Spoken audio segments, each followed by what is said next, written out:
Well, hello there. How is everyone? You amazing, amazing, beautiful, wonderful people. Guess what, baby? It's Friday. It's Friday, thank Crunchy. It's Friday, and you're looking absolutely terrific. Terrific, terrific, terrific. You've obviously had a good week, and if you hadn't, sod it. You've done well. What are we talking about in this video here? This is video 1 of potentially 2 or 3. I don't know. It's Friday. I might decide to have half a day. Who knows? I might push the boat out. And not have a whole day. Do what a lot of people do on a Friday and have finish at lunchtime. We'll see. Anyway, what we're talking about in this video is 10 things. 10, and at the end you're going to get a bonus. So hang around for it. 10 things that absolutely proves that Bryan Kohberger is guilty. Are you ready for it? This should make everyone happy, even the guilters. Well, it might. I can't promise anything, but let's get into it. I've got some notes because I'm getting old. You know, I'm 43. No, I'm not. I'm 44. Damn it! I've lost an entire year. Where's that gone? Heaven forbid.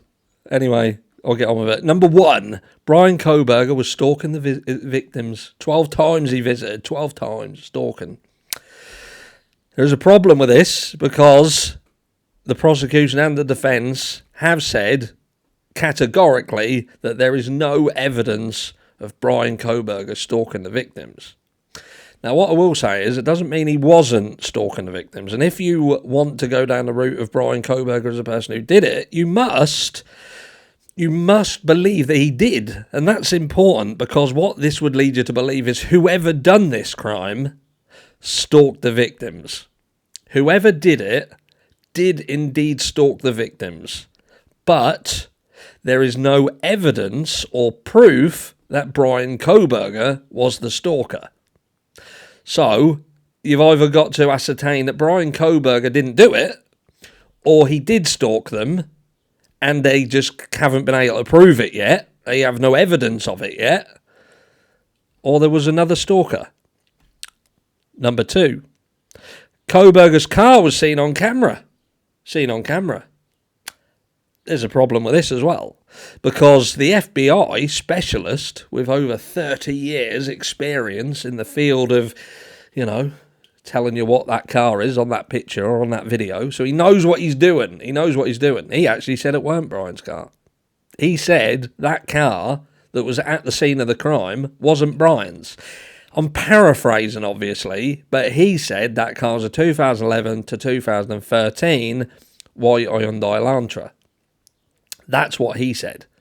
So if you just compartmentalise pieces of this case and you don't take all of the manipulation into equation, then the FBI agent actually stated that wasn't Bryan Kohberger's car. Okay? And that's important. Number 3, Kohberger switched off his phone during the crime to hide his location. There's a problem with this, because it's not actually stated in the PCA that he turned his phone off. They just said that his phone didn't seem to be transmitting to the tower, which could be for a number of reasons. He could have been in an area of low cell service. He could have run out of battery. He could have switched his phone off. He could have switched his phone off, couldn't he? He could have done. But the important thing to understand here is the PCA doesn't say that he actually turned his phone off. It just says that his phone wasn't transmitting during the time of the crime. Which if you factor in what we're going to talk about later, that's actually a good thing for the prosecution, isn't it? Because in the absence of evidence to prove that he wasn't somewhere, that can be manipulated to try and convince people that he was somewhere. And that all then just comes down to people's interpretation and perhaps bias. Anyway, swiftly moving on. Bryan Kohberger was wearing gloves to hide his DNA. Oh, and he was moving his trash into the neighbour's bin.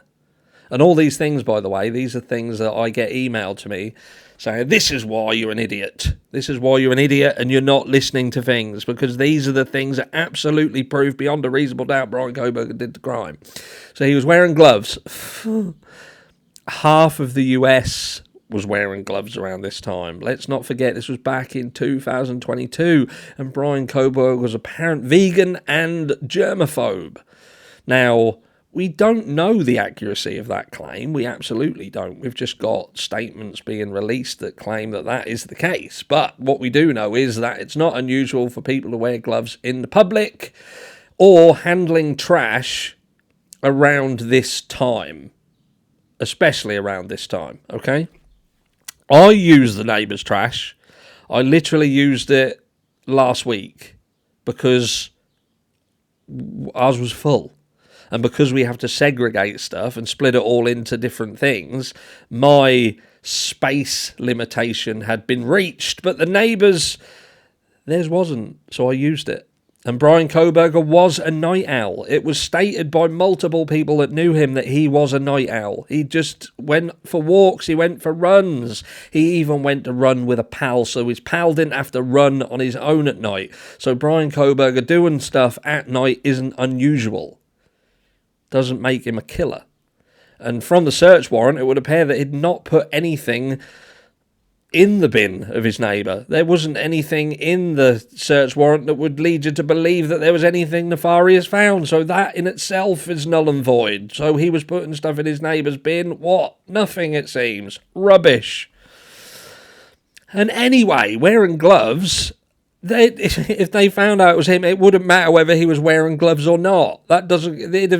He obviously had not worn gloves at his house. He would have had to have not been wearing gloves if you believe he got his DNA on the knife sheath, for instance. Lord, have mercy. Anyway, swiftly moving on. Number 5, Bryan Kohberger's DNA was at the crime scene on a knife sheath. Right. The issue that you have with this is that the knife sheath moves around the area. And before I go any further, there are still people who are saying, literally yesterday, saying that Bryan Kohberger, the fact that there is a connection between him and the knife sheath, in fact that it was his, and they can prove it's his, means that he did the crime. I'm paraphrasing, but that's what they were trying to say. People still think that there is proof that Bryan Kohberger purchased this damn knife sheath. That's not factual. It's not factual. They put out a search warrant to Amazon and multiple places requesting proof or evidence that a knife sheath had been purchased. Because again, as I've said in an earlier video, when somebody puts a search warrant out, it has to be relevant to the investigation. So they can't put a search warrant out just saying, we want to know everything that Bryan Kohberger purchased from yourselves over yada, yada, yada. He could have been buying nipple tassels. He could have been buying butt plugs. That has got nothing to do with the Idaho 4 case. It hasn't at all. He could have been buying glasses with them googly eyes on springs. What the fuck has that got to do with the Idaho 4 case? They needed to request specifically things that were pertinent to the investigation. And let's not forget, they were still looking for a damn knife sheath in the subsequent search warrants. So if they felt that they'd found the weapon and the sheath that matched the weapon, why would they still be fucking looking for him? Anyway, getting myself a little bit worked up there. But yeah, so yeah, his DNA. Well, we don't know if his DNA was found on it. We don't know that. And I'll tell you why we don't know it, because, again, what we'll touch on later is how law enforcement and the prosecution give you a result. Say, we've got this result, we've got this, but they can't show you the important bit. They can't show you all of the paperwork involved in that process. It's like me turning up to my house later with a crate of money, £1 million, and saying, Mrs. Harsh, got £1 million there on a pallet. Mrs. Harsh is going to say, how did you get a pallet with £1 million on it? I'm not going to be able to say, I can't remember. Or the bit of paper that said I lost it. Or I can't tell you because there are rules in place that means I have to protect the people where that money comes from. Mrs. Harsh is going to be like, you fucking tell me where that money comes from, or you're in big fucking trouble. She probably won't swear. She don't swear like me. She doesn't swear at all. But do you see what I mean? You can't just give a result without showing you're working out. And that's what the prosecution seem to have a problem doing. They don't like showing the working out. Do you get it? So with respect to the knife sheath, I can't take the knife sheath seriously until I've seen all of the working out. You can't hide it. That's what this process is. Discovery. Anyway. Where are we? Number 6. Bryan Kohberger is a cannibal. That's right, a cannibal. It literally said he was a cannibal. An incel, stalker of women, and spied on a colleague. Put cameras in the house and everything. You can spin that any way you want, but the information that we've seen is that most, if not all of the pictures that we've seen of Bryan Kohberger is him with a female. In fact, he was like a female magnet. A magnet for females. And even the people who have come forward, the majority of them have been damn females, including the female who approached Bryan for assistance at a time of need, and he would come to her help, like Superman. Like actual Superman. Not saying he's Superman, because he could be a fucking lunatic, but do you know what I mean? For this, we've got to be honest and open, and that is that there is absolutely no evidence of those claims whatsoever. Nothing whatsoever. Bryan once tickled someone on a date. That's it, the Tinder date. Tinder. Worst thing he's done to a woman, apart from got pissed up at a bar and said something that got him thrown out, and that has never been proven to be him, but the Bryan Kohberger Tinder date, yeah, he tickled her. Maybe he was hoping to tickle her to death. Who knows? Has that ever happened? Can it happen? Is it possible? Maybe that was attempted murder and we all just missed it. Anyway, he did. He did it. Number 8, Bryan once stole his sister's phone. He was a criminal fucking mastermind. Stole his sister's phone. Couldn't even be bothered to go and steal someone else's phone or someone else's goodies to feed his, at the time, bad habit. He stole off his sister. And then his dad turned him in. Yeah, so he weren't killing animals. He weren't skinning animals or anything like that. He was stealing his sister's phone. Possibly she never got over it. We may later find out. Next, 9. Getting to the end. Bryan is not screaming, I'm innocent. No, he's not. He's not, because there's no point. Absolutely no point whatsoever. He waived his right to a speedy trial, which we'll get to that in a second. That's number 10. He waived his right to a speedy trial. He's got to go through the process. It's as simple as that. He doesn't have an alibi that specifically says, I was at McDonald's with Jimmy and Tommy, and we was caught on camera, and Jimmy and Tommy will tell you I was with them, and the camera will show you. Hasn't got anything like that. He was driving around on his own. And when you're doing something on your own, or you are somewhere on your own, it is extremely hard to prove that. The only way to prove that, and this is what people need to pin their fucking ears back and understand, in order to prove that, you have to disprove the information that is saying you were somewhere else. And that's why you have this stalemate with this situation. Because people can't seem to grasp that. They can't seem to grasp that if you can't prove because even an alibi like what Jack DeCurr or Showalter or any of them has, is that truly an alibi? If your friend is just saying that you was asleep at their house, is that an alibi? Is it?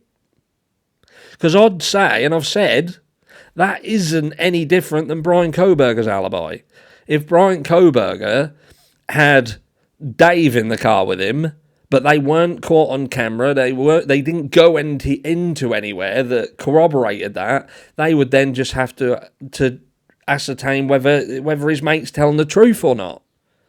So in Bryan Kohberger's situation, he's got no option but to go down the route of proving that the evidence that places him somewhere is incorrect, that they got something wrong.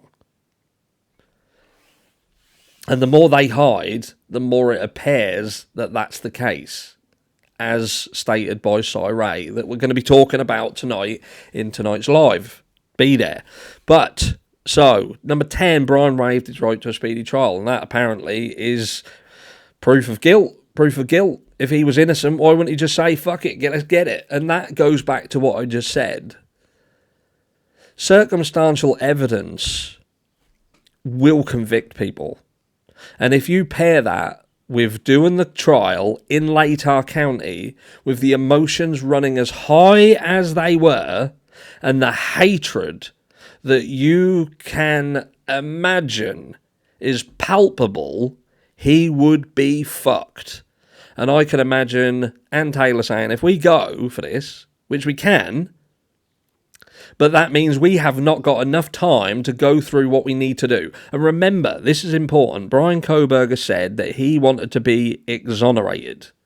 And that's why this is important, okay? Because there's a difference between exoneration and the failure to prove someone guilty. If you fail to prove someone guilty, you can bet your bollocks to a barn dance, the vast majority of people, especially the families and the people real close and affected by this, will think that he did it and he got away with it. And then that's going to lead to people potentially trying to take justice into their own hands. So it is extremely important for Bryan Kohberger to not only for them to fail to find him guilty, but for him to be exonerated, which means that they can turn around and be sure to prove that he didn't do the crime. And for that, they need time. And speedy trials don't do that. You either do something quickly or you do something well. And when you're talking about this kind of crime, you want to do it well. But anyway, I promised you a bonus one as proof that Bryan Kohberger did this crime. Are you ready? Because Grey Who said so. He said so. And what he says goes. I'm telling you. It does graphics and everything. It does like cartoons and drawings. He knows. Bryan Kohberger's guilty. Grey Who said so. Let me know down below where you stand. Are you on the fence still? Are you in pro-burger camp or anti-burger camp? And I hope to catch you all later in the live after a little break. Needed it, but I'm back. See you there.